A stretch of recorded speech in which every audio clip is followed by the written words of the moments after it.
Welcome back to the Gridiron Expert. TCU was arguably the biggest surprise of the 2022 season as the Horned Frogs had an undefeated regular season and made it to the national championship game before getting blown out by Georgia 65-7. But still, year one under Sonny Dykes, and the Horned Frogs were the national runner-up. 13-2 record, upset win over Michigan in the college football playoff. You couldn't ask for a better year if you're a TCU fan. And now, the Horned Frogs come in at number 15 in our way too early Gridiron Expert Top 25, and we're here to take a look at their schedule to see if maybe TCU can get back to that Big 12 championship game and maybe get back to the college football playoff.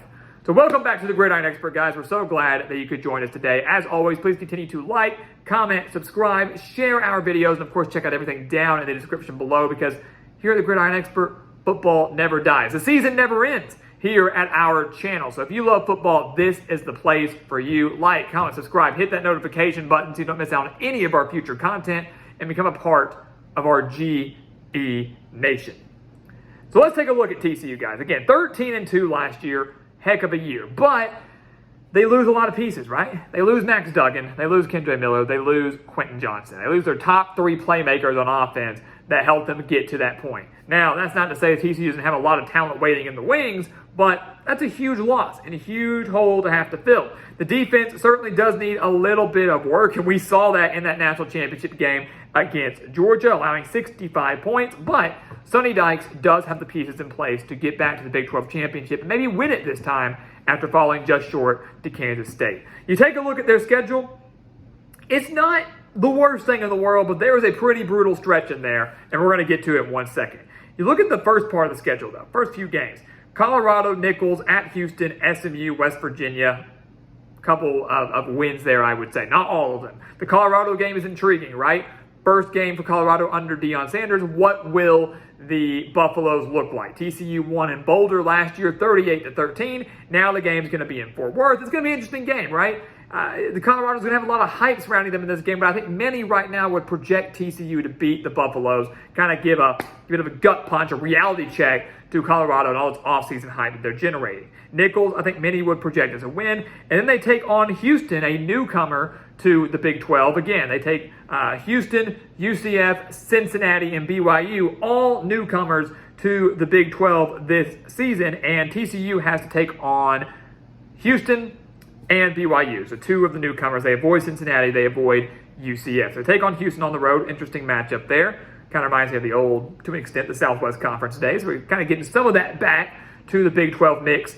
Then they take on SMU, non-conference play. They beat SMU 42-34 last year. Great matchup there. Sonny Dykes relationship, because obviously Sonny Dykes was at SMU before he came to TCU, so that was an emotional game last year, and I'm sure it will be again this year, but TCU does get to host the Mustangs. Then they get into conference play. The bulk of it, at least. West Virginia, they beat by 10 last year. They have a lot of new pieces at West Virginia, need some key pieces replaced at West Virginia for a year that I don't think many people have very high expectations.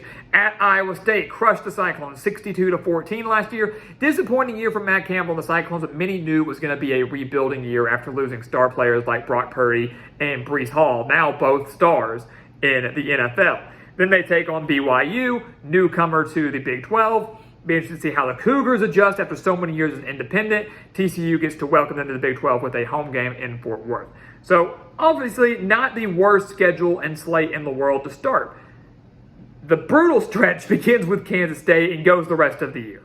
I mean, look at that back half of the schedule, guys. At Kansas State, at Texas Tech, Texas, Baylor, at Oklahoma. That is just horrible. A horrible, horrible, tough stretch. So if you're TCU, you have to do the majority of your damage in the first 7 games. Those first 7 games before Kansas State, you need to go on a roll. And if you're TCU, you're hoping you go into that Kansas State game at 6-1 or 7-0, 5-2 at the worst. Because then you go to Kansas State, who beat TCU in the Big 12 championship game last year and had TCU on the ropes in Fort Worth, but before they got riddled by injuries, TCU came back to win that game by 10. But now the game's in Manhattan. Kansas State returns a lot as the reigning Big 12 champions. They get their bye week at a good time. Then they go on the road to Texas Tech, who they beat by 10 last year. But that game, pretty dang close in the fourth quarter before TCU lightly pulled away. And Texas Tech has a lot of talent coming back. Great quarterback, great wide receiver core, something that could really threaten this TCU defense if they're not ready to go out of a bye.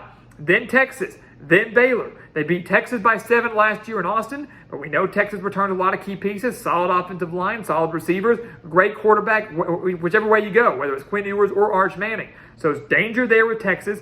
A Baylor team that nearly beat TCU last year in Waco, 29-28, TCU kicking the game-winning field goal as time expired as the clock was running. So a very thrilling ending there. Baylor, disappointing 2022, should expect a better year in 23 under Dave Aranda. And then you close out the year at Oklahoma, who TCU beat 55-24 last year. And again, that was kind of the moment that I think people knew TCU was legit. Oklahoma did not live up to the hype, not to take anything away from that TCU win. It was very impressive. Dylan Gabriel did get hurt in that game, though. Hopefully he will be healthy by season's end. And Oklahoma gets to host the game in Norman on senior night. Ouch. I mean, seriously, guys, look at the back half of the schedule. There is a very good possibility that TCU will drop 2 of those games. Could be more, though. At Kansas State, at Texas Tech, at Oklahoma. Those are brutal road games.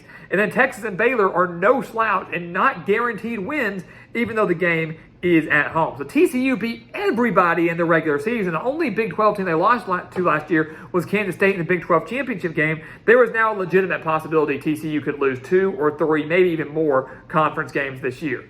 This is not a team that I expect to completely fall off, to go from national runner-up to not bowl eligible, but this is a team that could go from 13 wins down to 7 or 8 regular season wins. That is a legitimate possibility, because that back half of the schedule is going to be very, very difficult to navigate. And again, they barely escaped Texas last year, barely escaped Baylor last year, and then even some of those closer games. Kansas State lost to in the Big 12 championship. Texas Tech had them on the ropes in the fourth quarter. A lot of things have changed, and TCU loses a lot from the team that helped them win those games. A lot of the guys that contributed to those wins are now gone. It's only natural to expect the Horned Frogs will take a natural regression, lose a couple games that they were fortunate to win last year. So again, TCU schedule, guys. First half, great. First 7 games, pretty solid. Anywhere from 5-2 to 7-0 is a legitimate possibility for the first 7 games. The back half of the schedule, those final 5 games, absolutely brutal. One of the toughest stretches I've seen of any team in the country heading into 2023. But you know what? Sonny Dykes and the Horned Frogs defied the odds last year. They shocked the nation last year. Who's to say they can't do it again? Who's to say they can't do it again? Sure, they lost some key playmakers. They're just reloading, not rebuilding. TCU will still be a Big 12 title contender this year and could still defy the odds just like they did last year. So thank you so much for watching us here, guys, at the Gridiron Expert on YouTube. Make sure to continue to like, comment, subscribe, share the videos. Let us know what you think about TCU. Will they regress? Will they be just as good? What will their record be in those final 5 games? What will their record be by season's end? Let us know. We'll be predicting their official record here in just a few months. You do not want to miss out on that. All the more reason to like, comment, subscribe, share the videos, hit the notification bell so you don't miss out on any of our future content. And once again, guys, as always, thank you so much for watching, and we'll see you next time right here on the Gridiron Expert.